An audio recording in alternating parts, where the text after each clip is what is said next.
Now, I've spent a lot of time talking about trust because it's at the base of this pyramid, because without it, we're not going to overcome the other 4 dysfunctions of a team. See, trust is so important, and if we can build trust on our teams, we have a great chance of overcoming the others. And in fact, trust is what allows us to overcome the next dysfunction of a team, which is the fear of conflict.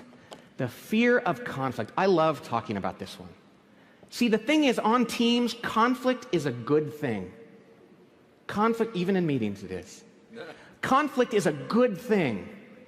Now, I'm not talking about mean-spirited interpersonal conflict. I'm talking about productive, ideological conflict around issues. I have an idea, and what should we do? But see, without trust, without vulnerability-based trust, conflict becomes politics. I'm trying to manipulate you to win. But with trust, conflict is nothing but the pursuit of truth or the best possible answer. When we trust one another, we know that if we're debating something, even passionately, then we know it's because we're just trying to do the right thing. And that's a good thing. Now, but before we go further, I want to say this. Conflict is going to look different from culture to culture, company to company, family to family, person to person, and that's okay. If anybody here done work in Japan? I'm sure there's somebody. Show of hands. So if you've done work in Japan, you know, if you were to go to Japan and you were to sit at a table with a group of Japanese executives, and one of them were to say, I have an idea, this is what I think we should do, and the other executives didn't like his idea, what would they do? Yes, they would nod their head and they say, hi, yes, hi, hi. That means I don't like your idea. Now, if they hated the idea, if they loathed the idea, you know what they would do? They go like this, hi, yes, hi, hi, hi, yes. They'd suck through their teeth. If you're at a meeting with a Japanese executive and he or she sucks through their teeth, well, I want you to picture an Italian doing a certain gesture with their arms, as we know that I won't do here in front of the cardinal. But it's the same thing. And you just have to understand that that's how they say, no way, I hate this in Japan. And it's going to look different in Italy and Israel. And even in the United States, you might know something about the United States. I'll tell you this. I'm sure in Europe it happens too. But in the United States, I saw a cartoon years ago that depicted this. And it showed a guy on the West Coast in Los Angeles. And he was with the team, and he said to somebody, good morning. But the bubble showed what he was really thinking. And in effect, it said, screw you. And then it showed a guy in New York City on the next frame, and he said to somebody, hey, screw you. And the bubble said, good morning. And you can apply that to your countries and continents, and I know you know what it means. The truth of the matter is, though, whether you're Italian and Irish like me with conflict, or whether you're demure about it, it doesn't matter. Whatever your team, you just have to have a team culture. And the key is this. You just have to know that people on your team are not holding back. They're not calculating the cost of disagreeing. They're not considering the political ramifications. If there's something important you're talking about and they disagree, they're going to say it again and again. Now, as I said, I'm Italian and Irish. My wife is neither. She never saw her parents argue growing up. But she's a convert, if you know what I mean. And you know how converts are. They're better at things than people born into them. So she has learned to argue so well.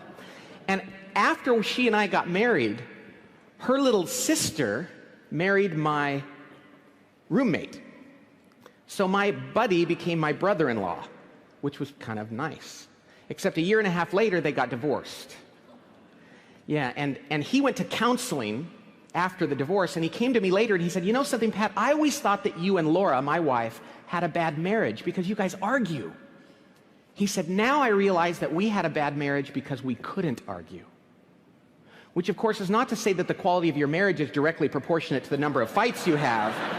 But what it is to say is great relationships are built on the ability to disagree, even passionately at times, and to know that you can recover from that, and it gets better. Remember, for those of you that are married, the first time you had a fight with your spouse, and you thought, oh, this is going to be the shortest marriage in the history of the world.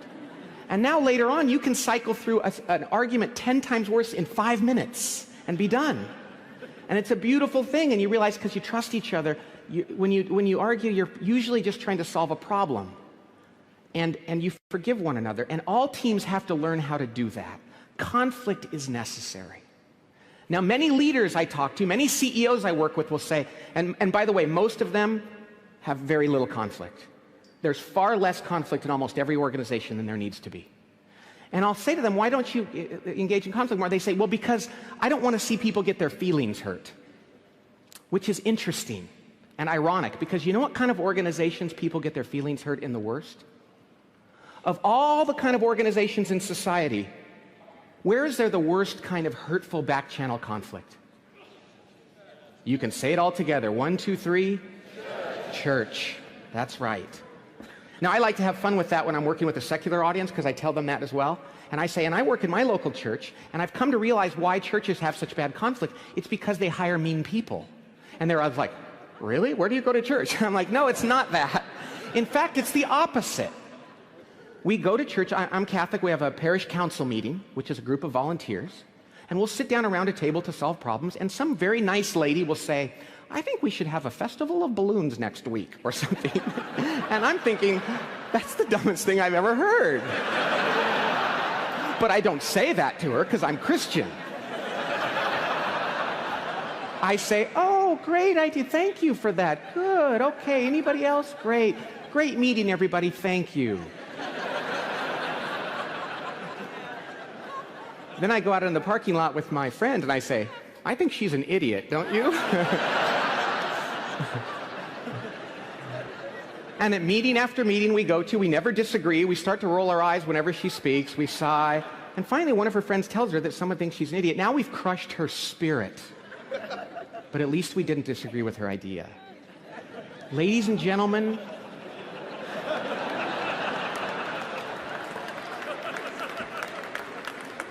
when we fail to disagree with people around ideas and issues, it ferments into conflict around them as a person.